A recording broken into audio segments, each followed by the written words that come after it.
Calls. Hello and welcome to Ocean Calls, the podcast discussing the issues making waves on our blue planet. I'm your host, Euronews science reporter Jeremy Wilks.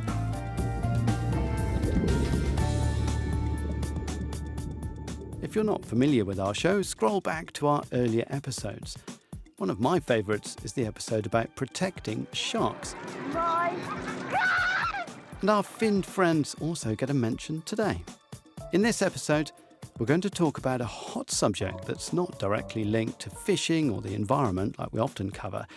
Instead, we're going to the ocean floor to investigate the security questions around undersea cables.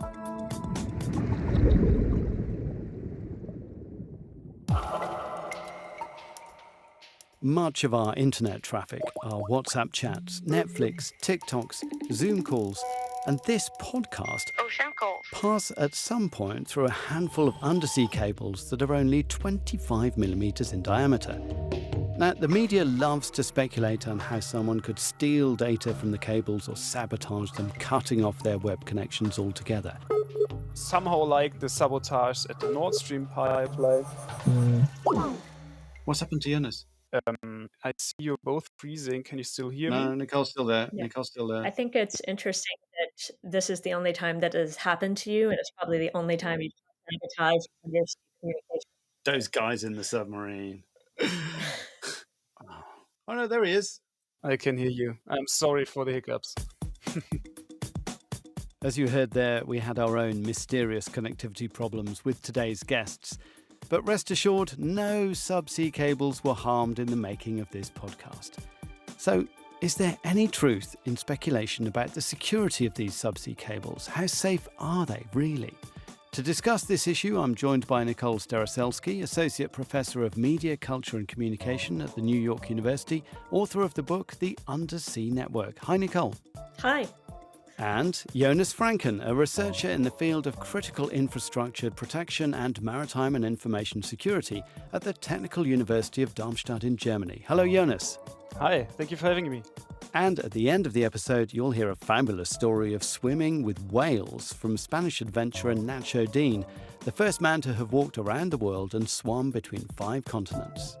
It was like a mix of magic, and I was quite terrified in that moment.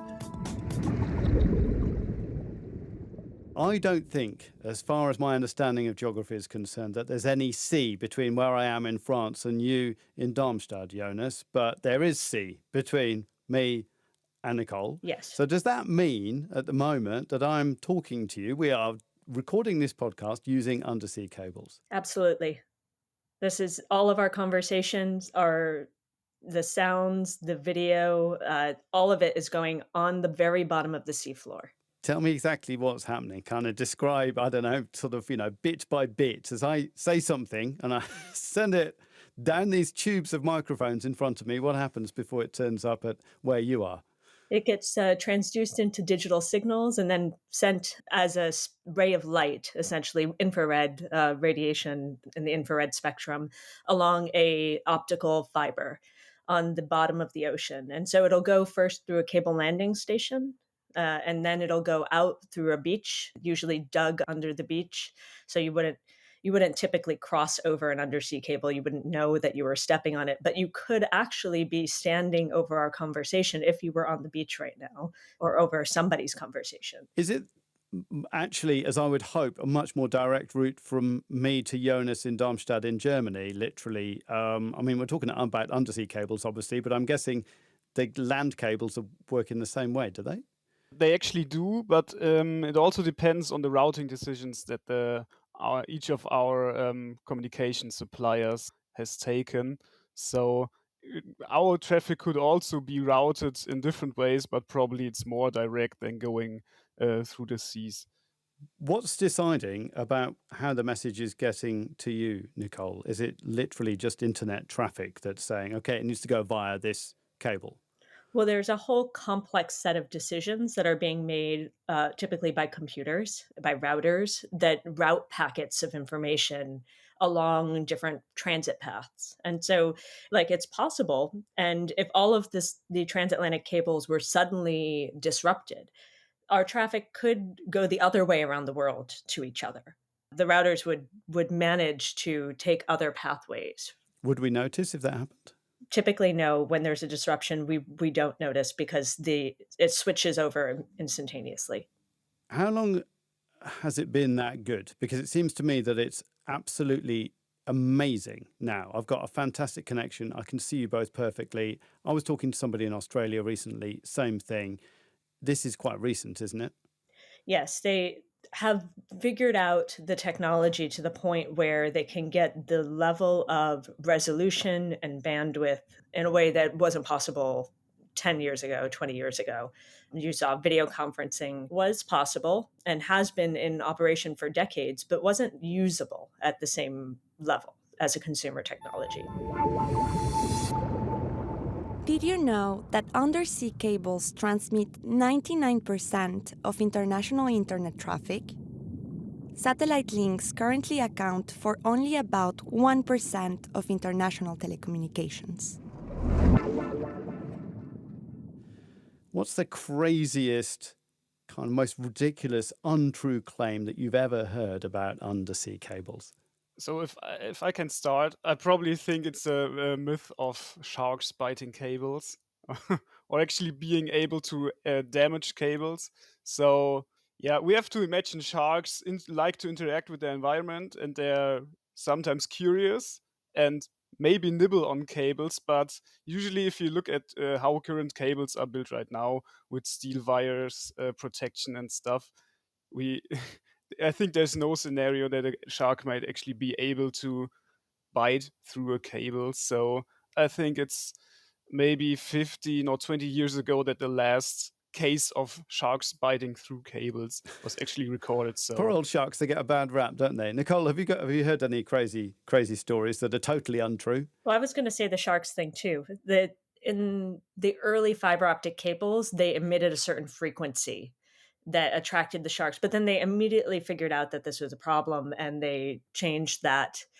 Let's talk about the more serious threats, and first off, maybe get a bit of a background on what these cables are. Nicole, can you describe to me what do they look like? Where are they? Where are most of them kind of positioned? So they are about the size of a garden hose. So they're very small.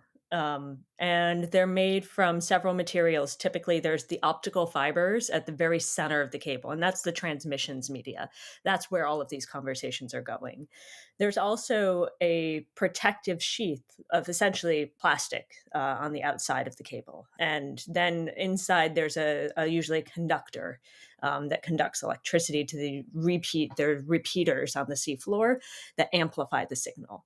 And so there are these different components that have different functions: transmissions, protections, and powering. But it basically is as big as the garden hose that I would use in my garden for watering my plants. Yes. And it's just a very, very, very long cable, is it, Jonas? It's basically it. There's no kind of other mystery to it. You've got these repeaters, as you mentioned, but it's just a very long tube. exactly. What happens at either end? Well, the light signals then are received at the landing stations and then turned into traffic that is then being fed into the land systems and then go to the receiving end where the data packages are meant to go. So this is fiber optic, just like I receive at my house, that little tiny kind of bit of glass wire thing that comes and brings me television and things, podcasts. But it's more capable because we have some about 100 channels where information can be sent. But what's the capacity on that? The capacity right now, if you're building a new cable, it's probably about in the hundreds of terabits per second. Wow. So I think there's a transatlantic cable right now in planning of 500 terabits per second. But it's usually growing exponentially, probably doubling around every 2 years. Is that enough, actually, Nicole? Well, they keep building them. So currently, our capacity is not enough for what our future capacity needs will be. And who's actually using this then? I mean, we're using it now, but are companies using it for important secure transactions? Are governments also using those cables for secure transactions? Is the military using the same cable, or have they got their own cable? How does it work? Yes, everyone's using it. The militaries The are using same it one, the same cable. that I know of. There are military communications cables in other parts of the world. Generally, the military uses major communications networks, private networks, consortium networks that are built by telecoms companies to carry their secure transmissions. Isn't that a little bit scary that everybody's using the same stuff? I mean, somebody sharing a recipe across the Atlantic is the same thing as somebody sharing really important information. Not saying their cake's not important, by the way, but very important government information or whatever. Well, actually, governments and militaries also have satellite communications as backups. This is also an alternative way to communicate for them, but usually satellites do not have the bandwidth that could be used by whole societies. Nicole, you mentioned something that makes me feel I'm kind of rather intrigued by the fact that these cables are run by commercial companies. They're not government owned then. No, there used to be many telecoms companies back in the 1950s, 60s, 70s that were owned by governments. And they would get together and run these cables together. And it would be a collaboration between different national telecoms companies that were owned by different governments. Deregulation changed all that. So all of these companies continue to lay and operate undersea cables, but they're no longer nationally owned. Just talk me through the history. How long have we actually had these cables in place? Mid-19th century is when telegraph cables took off as a technology. Throughout the late 19th century and early 20th century, there were cables laid all around the world, even as radio came into being. And then in the 1950s, you started to see, I mean, it was developed before then. You had early telephone, subsea telephone cables before that, but you started to see transoceanic telephone cables laid around the world through the 1950s, 60s, 70s. And then all of a sudden it was the fiber optic era, which is the beginning of today's era. Yeah, when did that start? In the 1980s. Before we get into the risks, also just the curiosity in my mind of like, how do you put these things down? Are they literally just wind up a massive amount of cable and then roll it off the back of a ship? Is that how you do it? Yeah, well, usually if it's far off the coast and there's not much fishing activity going on, they're just laid on the floor. Nicole, they sound vulnerable. Do they actually break quite often? They do actually break quite often, but not for reasons that you might think. They're often severed by fishing nets, by anchors, by humans who just have no idea that the cable is there. So they're actually disrupted quite frequently, all things considered, but they're repaired very quickly in many parts of the world. In some other parts of the world, the repair time is much more difficult. How on earth do you manage to repair it then if it's got broken quite deep water? I'm guessing it's dark down there. How are you going to find the ends? So first of all, they can tell where the break is based on the technology. So the ship can sail out exactly to where the break is. Then what they do is they take a grapnel and they drag it along the seabed and they grab one end of the cable and they pull it up and they buoy it. And then they go and they grab the other end of the cable and they pull it up and they buoy it. And then they splice another piece of the cable, those two ends together, and they drop it back down on the seabed. So it's somebody's job to grab the two ends of that garden hose and splice them together, literally.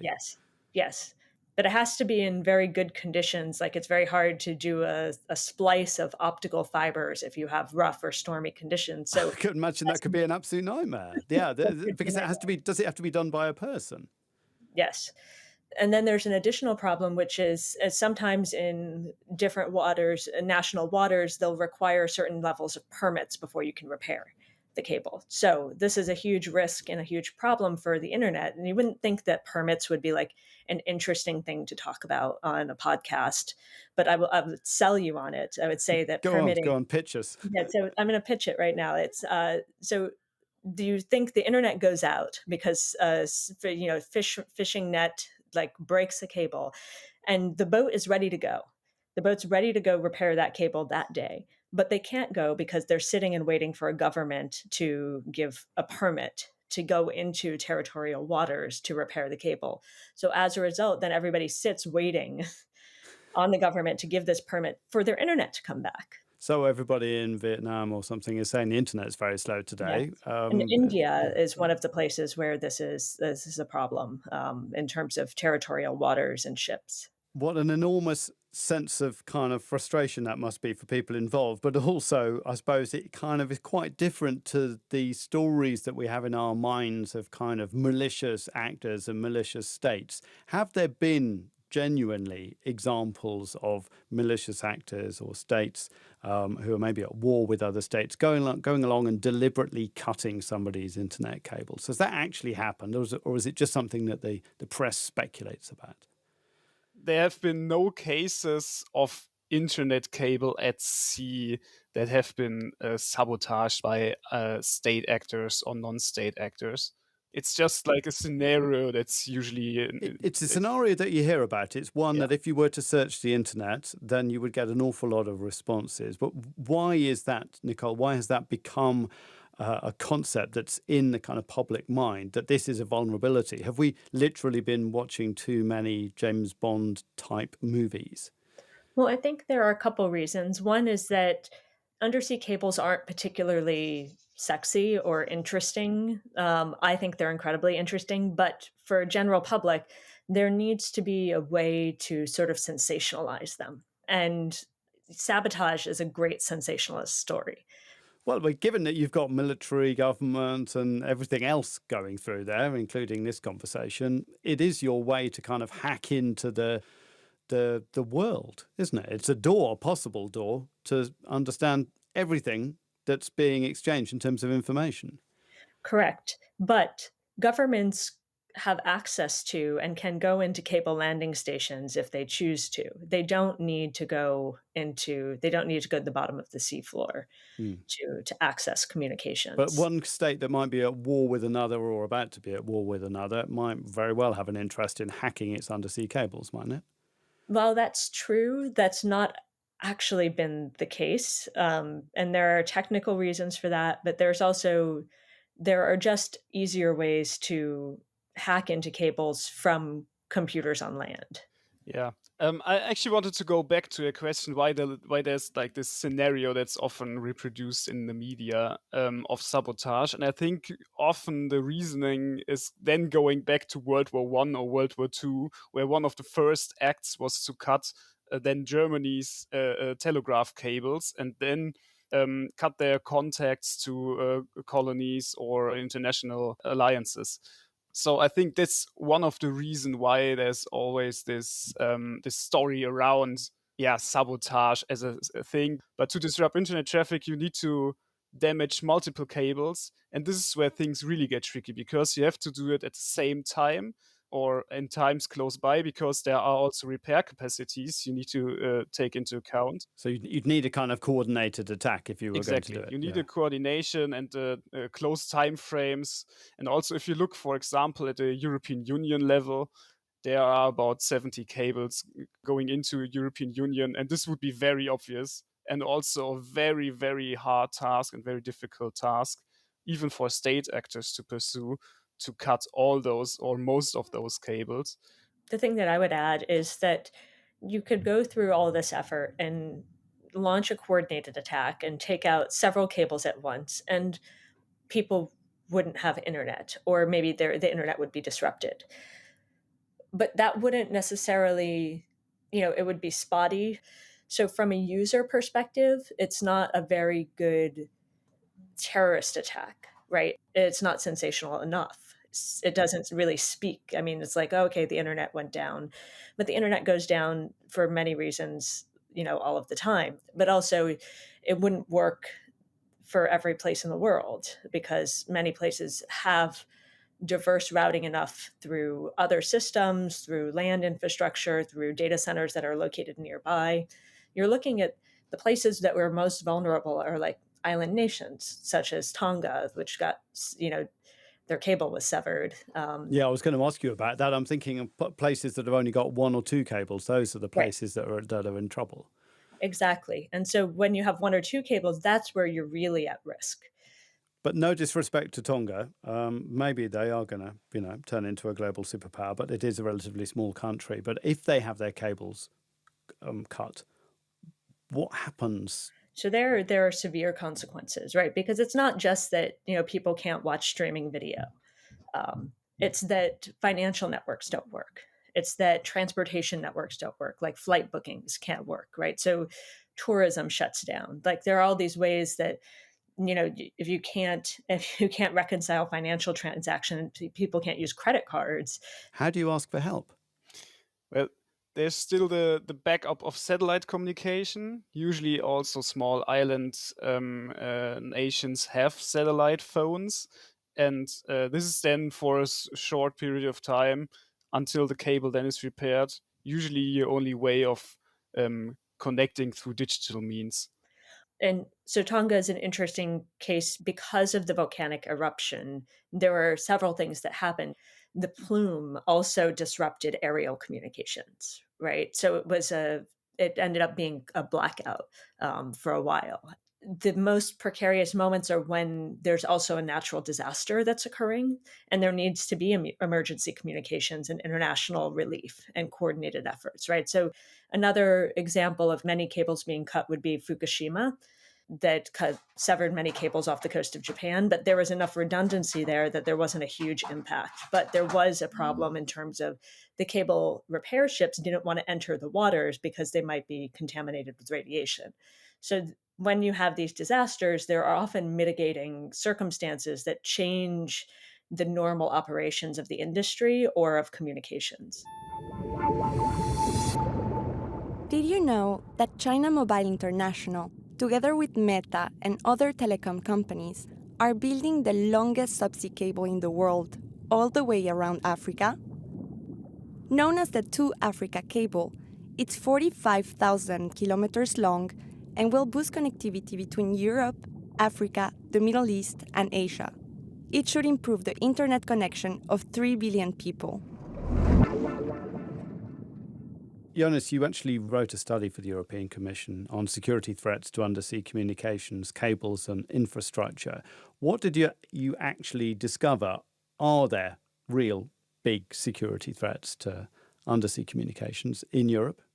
Well, there's not like this one huge threat to submarine cables within the European Union, but there have been some aspects that are disadvantaged. For example, Brexit, because European Union still has good relations with Britain, we still have much of the access and many cables land in Britain. But there's also the development that new cables are more likely to land in continental Europe than Britain. Also, the situation of repair ships is not ideal for European Union because there's an aging fleet, and it's also what can be seen globally, an aging fleet of repair ships. And personnel. And do we have a kind of joined up, coordinated approach across the EU to dealing with this? We actually do not. We actually have the complete opposite of it. And there are many, many different approaches if you look around European nations. For example, the Danish leave it to the industry. Malta has its Coast Guard. For France, it's a military issue. In Germany, after Nord Stream, you could see how puzzled everyone was. And no one was actually knowing who's responsible in a situation like that. Nicole, what's the situation in the US, where we would imagine you've got a very large country with one very large government, so you would kind of know who you had to call in order to try and fix the problem. Is that the case? No, it's the same problem.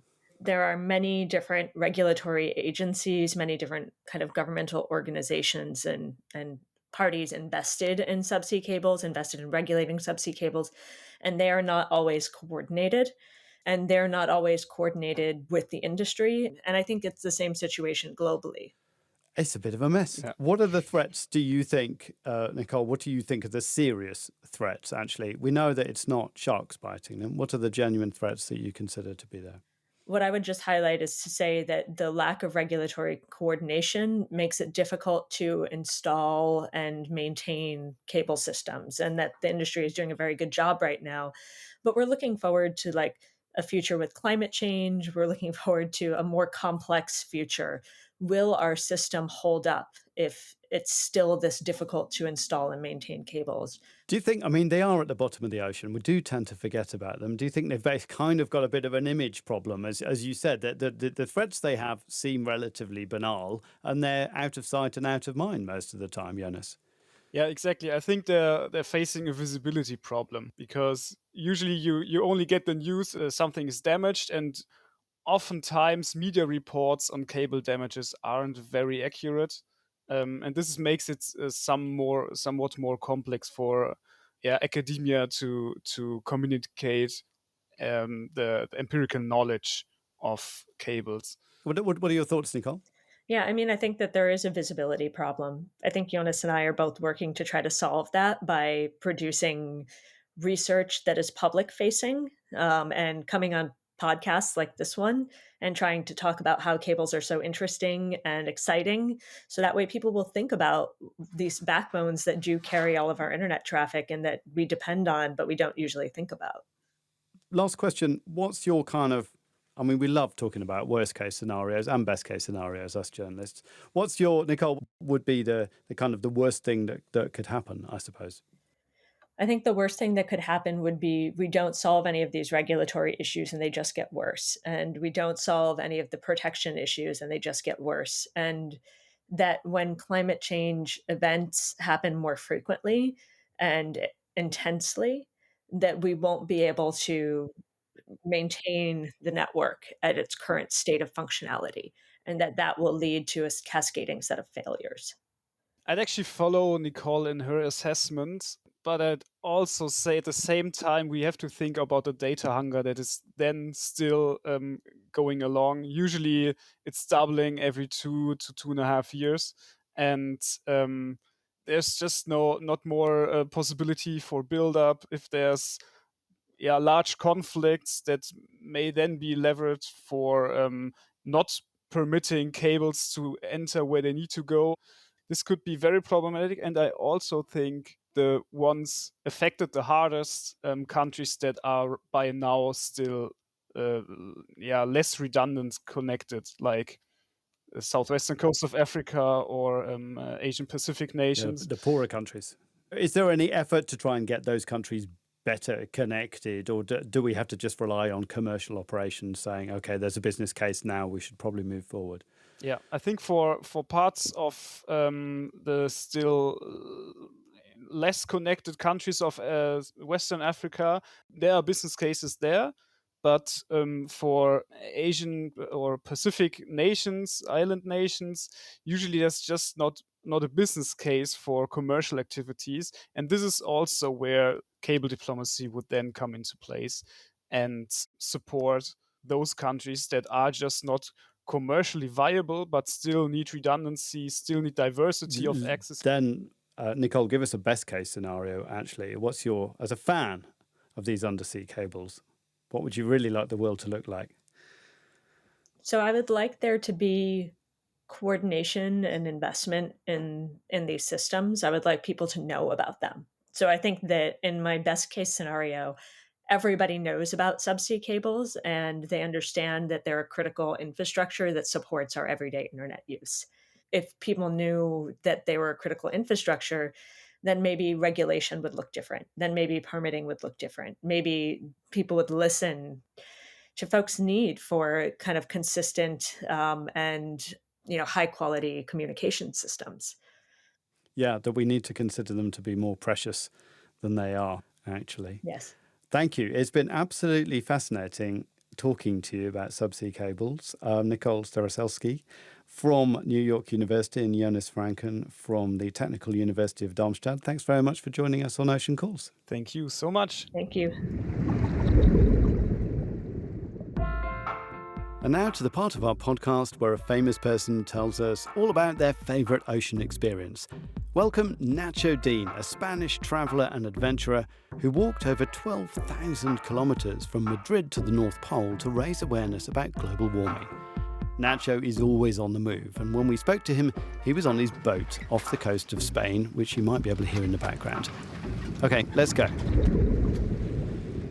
My name is Nacho Dean. I am the first and only person who has achieved to walk around the world and connected 5 continents by swimming.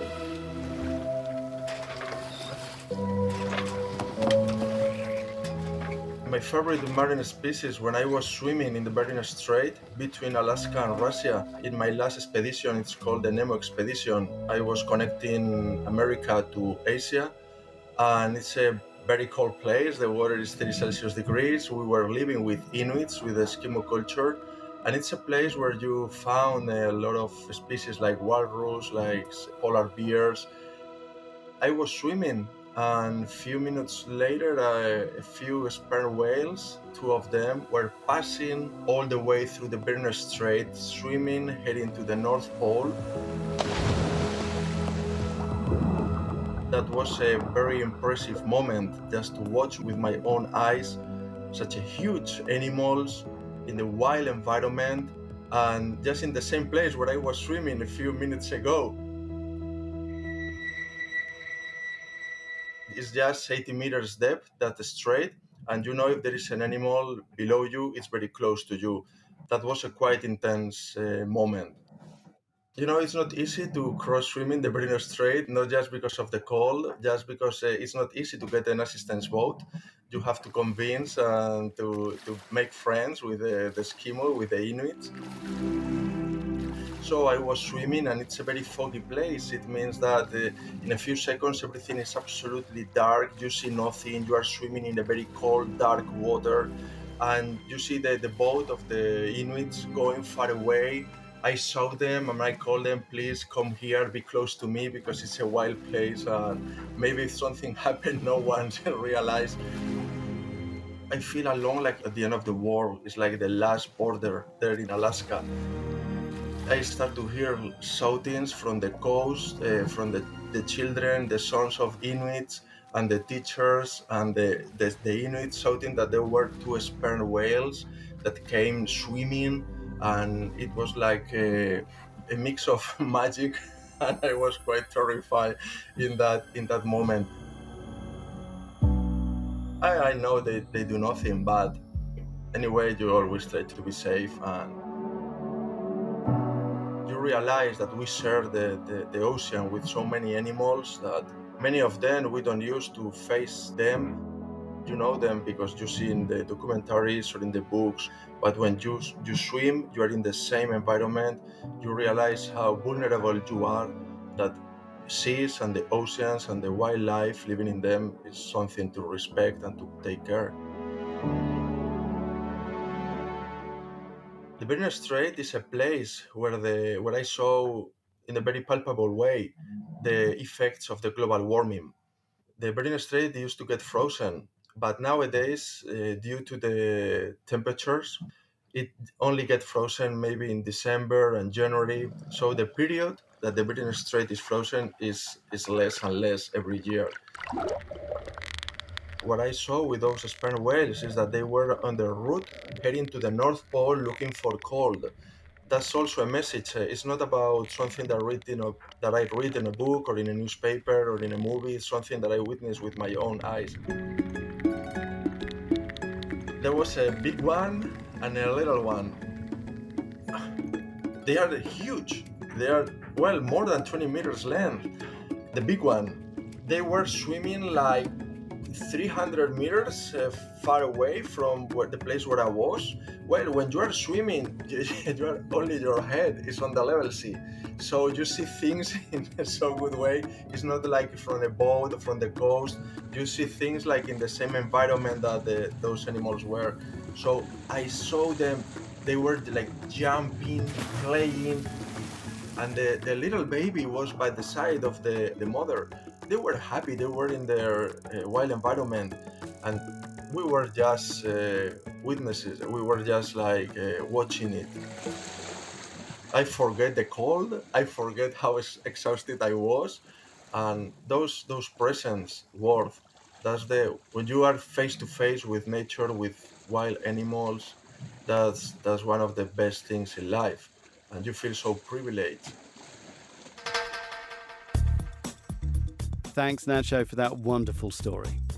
Ocean Calls is produced by